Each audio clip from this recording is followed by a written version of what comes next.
Agent 43, rapportez-vous s'il vous plaît. Je répète, agent Hardy, rapportez-vous s'il vous plaît.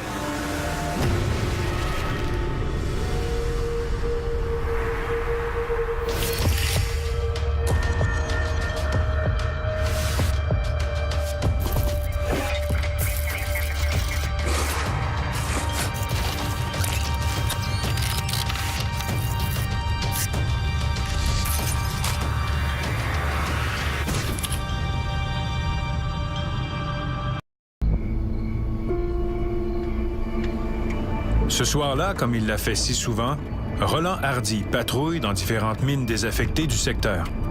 Mais depuis une demi-heure, il ne répond plus à l'appel et ses collègues s'inquiètent.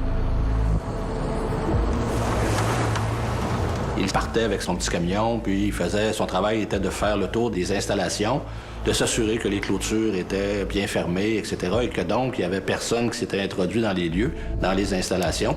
Et pour ce faire, il était muni d'une radio et d'une lampe de poche, mais M. Hardy n'est pas un agent de sécurité armé. Et donc, il devait se rapporter régulièrement à un genre de centre de contrôle pour dire qu'il était rendu à tel endroit, à telle autre mine, telle autre mine. Et donc, il ne se rapportait pas à l'heure dite, à l'heure supposée. Donc, on a tenté de... L'enquêteur analyse la scène à la recherche des premiers indices. Monsieur Hardy est trouvé là, tout près d'un bâton 2x4 et la blessure qu'il a manifestement au front là, nous indique que fort probablement qu'il s'agit de l'arme qui a causé sa mort. On va retrouver une espadrille dans le chemin.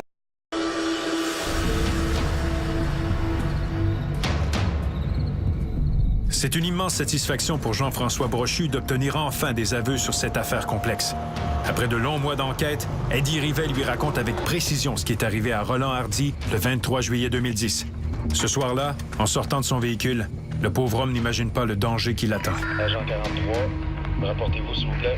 Je répète, agent Hardy. Monsieur Rivet, lorsqu'il raconte l'événement, c'est tout à fait corroboré par la lecture de la scène. Et effectivement, c'est lui qui va porter le coup fatal à M. Hardy. C'est-à-dire que lorsque M. Hardy les a surpris, M. Hardy aurait tenté, si on veut, de les contrôler physiquement. Les deux se sont sauvés.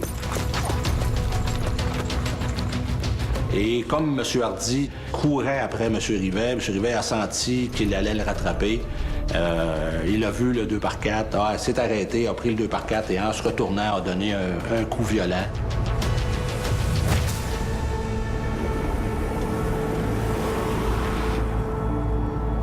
Son intention, dit-il, était de l'assommer, de mettre fin, si on veut, à la poursuite.